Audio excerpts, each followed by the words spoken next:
She is a strange person, works is just like a dog. She really never stops to get her breath. But she keeps that place so clean that it's impossible. Moved by compassion for her circumstance, I went up to her one day and offered to give her some money to help her out. She scolded me. What else could I do?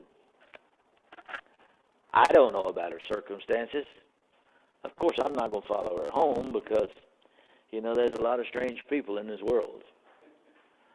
But I see her every once in a while when I go in there, and I've always wondered in my mind what caused her to be so hard, so stern, and have such a resentment to humanity as she seems to have. You never see her smile. She never speaks to anybody. She has a job, knows what it is, and is busy about doing it. No, you won't ever see her out on the picket line, I would say, trying to picket for higher wages. Because this is what she has to live by.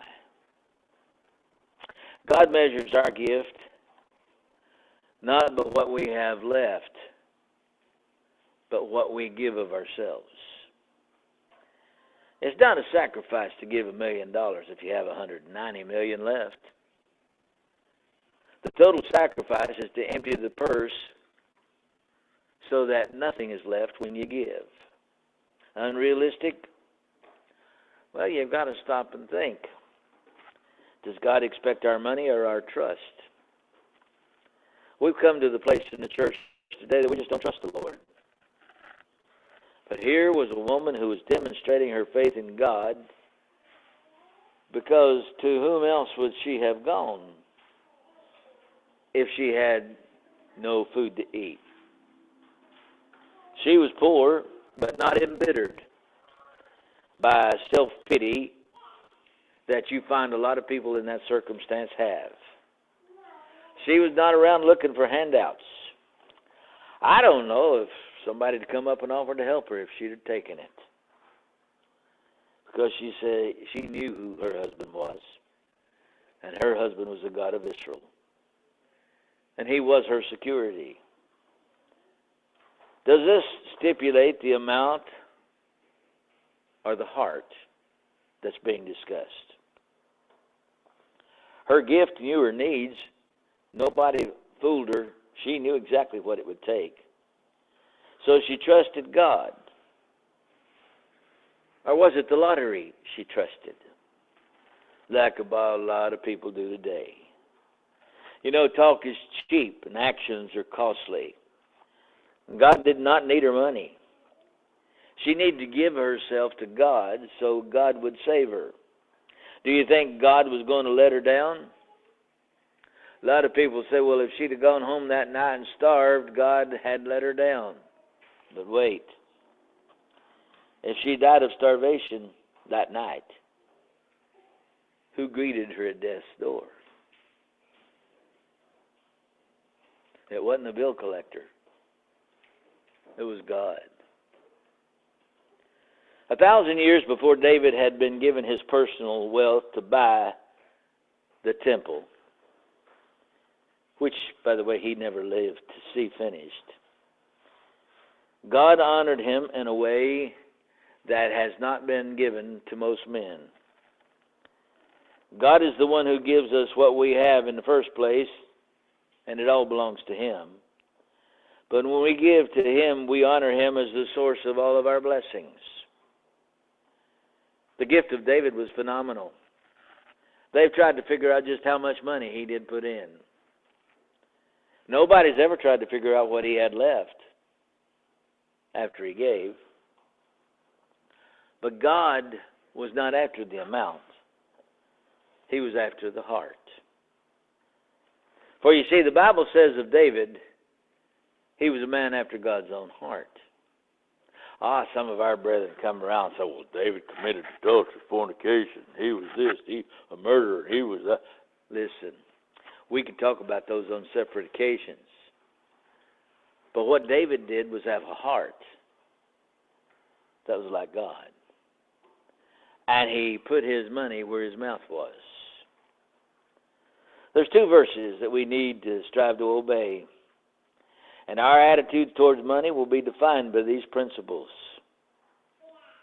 It's interesting to me that the church at Corinth was always known as the church in trouble. They were impulsive, changeable, and frankly, very fickle. The previous year that Paul had been there working with them, they had committed themselves to give to the support of the starving saints in Jerusalem. Now, they seemingly started out with enthusiasm, but had not continued. So Paul used an example of a congregation that the Corinthians knew to shame them or to show them the attitude of love. He used the attitude of the Macedonian Church of Christ. If you'll turn to the book of 2 Corinthians, if you've not read it in a while, and the 8th chapter, let's look at these attitudes, or the attitude of the Macedonian Church of Christ, as opposed to the attitude of the Corinthian Church of Christ. How large was the Church of Christ at Macedonia? Nobody really knows. The church at Corinth was pretty good size. Moreover, brethren, as he talks about, we do you to wit of the grace of God bestowed on the churches of Macedonia, how that in a great trial of affliction, the abundance of their joy and their deep poverty abounded under the riches of their liberality. For to their power I bear them record, and beyond their power they were willing of themselves, praying us with much entreaty that we would receive the gift and take upon us the fellowship of the ministering to the saints. And this they did, not as we hoped, but first gave their own selves to the Lord and unto us by the will of God. Insomuch that we desired Titus, as he had begun, so he would also finish in you the same grace also. Therefore, as ye abound in everything, in faith and utterance and knowledge, and in all diligence, and in your love to us, see that ye abound in this grace also. The church at Macedonia was not made up of the rich and the wealthy. There were some in the church at Corinth that financially were successful. They figured that they could get by with what the Jew had done under the Old Testament covenant. But you see, the Old Testament covenant had an animal sacrifice. To compare the covenants was not successful because the New Testament covenant had the sacrifice of God's Son. Since the sacrifices were not equal, then the monies that the Jews paid in to their theological state cannot be accurately compared with what the Lord's church gives. The amount? Well, the Bible teaches that being poor and having hardships is not a real problem in the Lord's church. Being rejected by your family because you're not financially successful is not something that really causes people to be down on themselves. If the Macedonian example is true, these brethren gave joyfully. Now, grace is the Greek word which means overabundantly and beyond measure. The grace of giving is something that is not a lot of times expressed. They even had to, and I think this is very interesting, plead with Paul and Timothy and Titus to take the gift because these brethren knew it was far more than they can afford. No, they didn't pass out pledge cards. They didn't make any faith promises. They didn't want somebody to seed them a blessing. There was no browbeating. Why were they so generous? The Bible tells us the answer. They first gave of themselves. Were they ever repaid? Well, do you know how that the church at Macedonia heard the gospel? Because some brother who was a Jew had come to their shores and taught them about Jesus Christ. And they figured that he was far more valuable to them than a dollar bill could ever be. And if they needed to eat something that they could provide, then they in kind could show a respect and a kindness toward those who progenerated a man with such a love of God in his heart that he would come from a strange town and a strange place to tell them about Jesus Christ and him crucified. They were only asked to give once. It wasn't like they were asked to give for the rest of their lives on this one endeavor. And so to express the appreciation to the Jewish brethren in the city of Jerusalem who had brought into being the gospel of Christ that was being preached around the world, and who basically were supporting the Apostle Paul, not monetarily necessarily, but supporting him in the cause that he preached, they thought that it was well worth doing much without. The law of sowing and reaping is a law that a lot of times people don't want to think about. If you plant a few seeds, you don't get a full crop.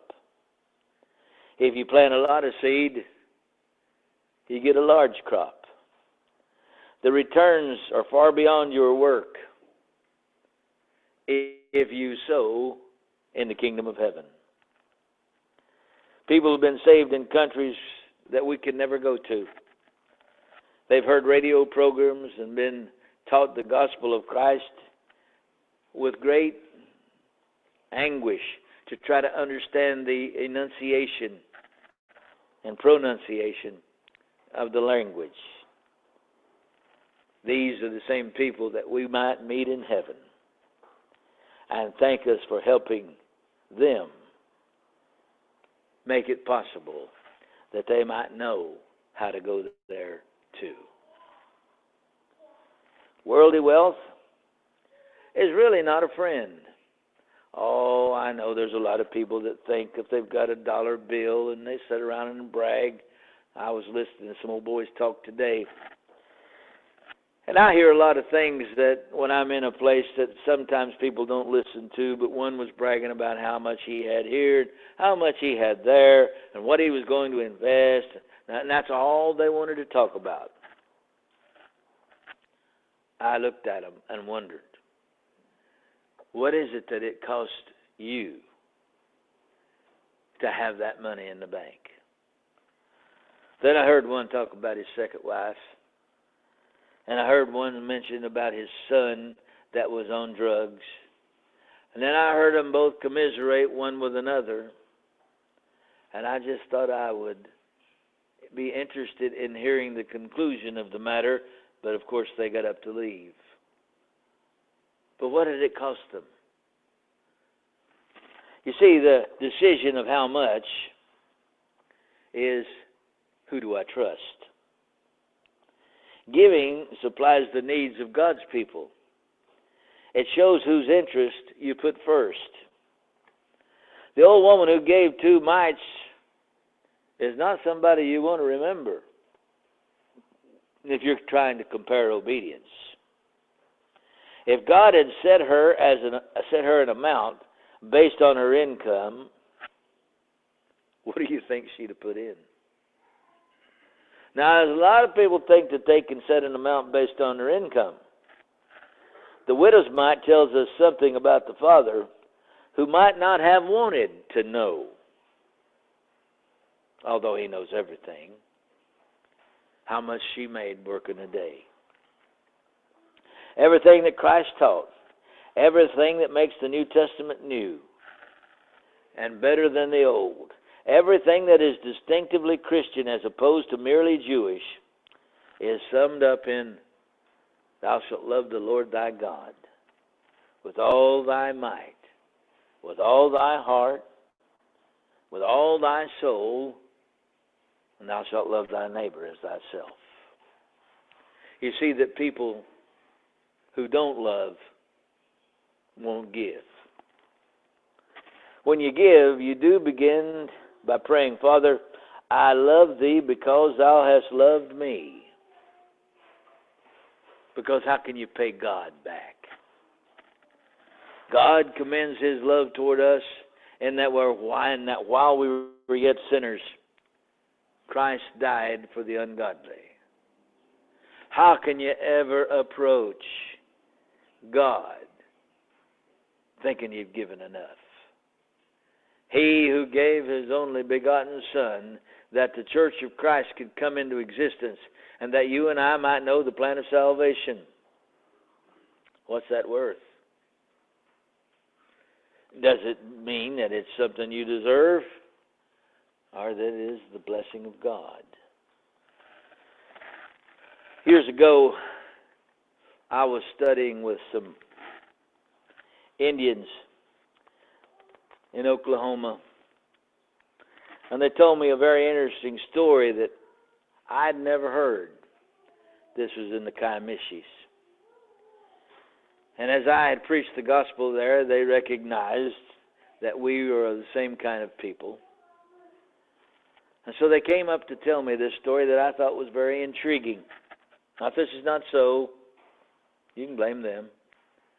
These were 4 or 5 old sisters that came up to me one night and said, Brother Wilson, we'd like to talk to you.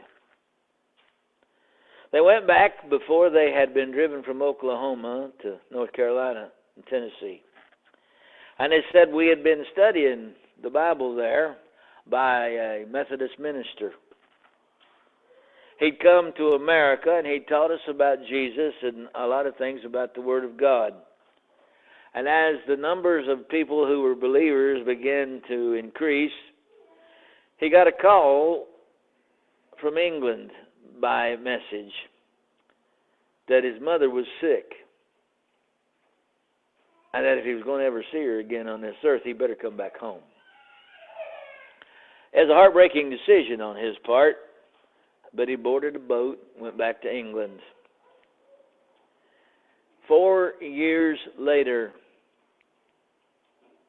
after much trouble and trials and a lot of effort to raise the money, he returned. And she said one day he showed up, and it happened to be on the Lord's Day. And when he showed up, there was nobody around the village. And so he asked where everybody was. Well, they thought, boy, they would be a shining example of their teacher that day, because they said, well, they're all down at the creek, and the chief is baptizing somebody into Christ. What? He said. Yeah, they're down at the creek, and the chief is baptizing somebody into Christ. He ran down there as fast as he could. As he got there, the chief was bringing the sinner out of the watery grave of baptism. And so the chief saw the minister, and he thought he would be delighted to see what he was doing, but instead of that, he began to come up and to castrate him and to denounce him and to act like he was some fiendish fiend for what he had just seen him do. The Indian chief looked at him in stark, unrealistic disbelief. He said, you don't immerse people. You don't do it for the remission of sins. You don't do it. And he just kept going through the Methodist theology. And the Indian chief looked over his wife and he said, give me the book. She handed him the Bible. The chief said, if you didn't give me this book, I wouldn't have known to do this. You gave Indian the wrong book. If you didn't expect me to obey what I could read, and you taught me to read, if you didn't expect me to believe and do what this says, You left me the wrong book, because what I've done is follow what God has commanded. There's a lot of times that people never understand that it is our selective choice to believe a few verses here and a few verses there. And we overjoy ourselves in being able to defend the truth and to make sure that the gospel of Christ is being preached. And somehow look off into the wild blue yonder and think some of the Word of God is not for us.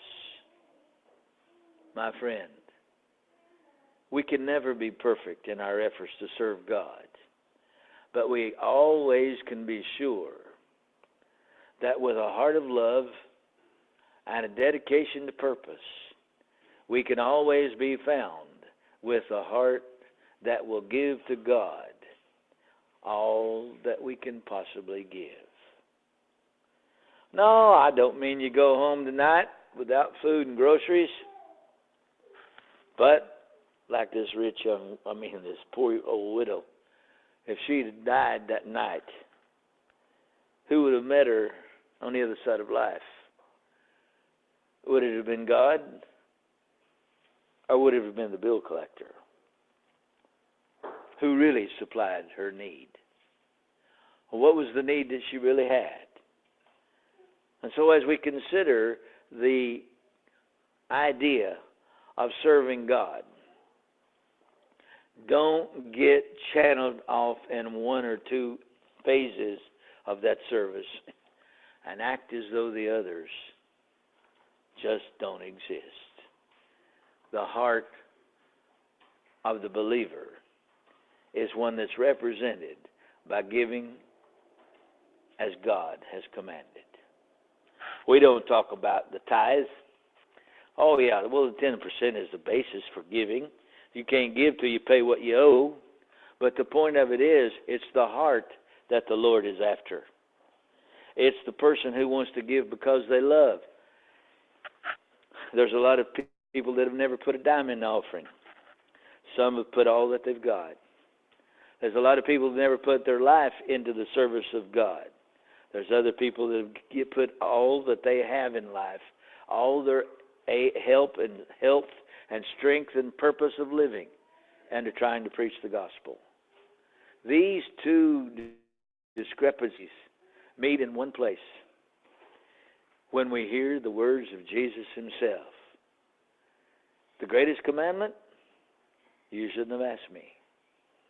The greatest commandment is this: thou shalt love the Lord thy God with all thy heart, with all thy soul, with all thy strength, and with all thy might.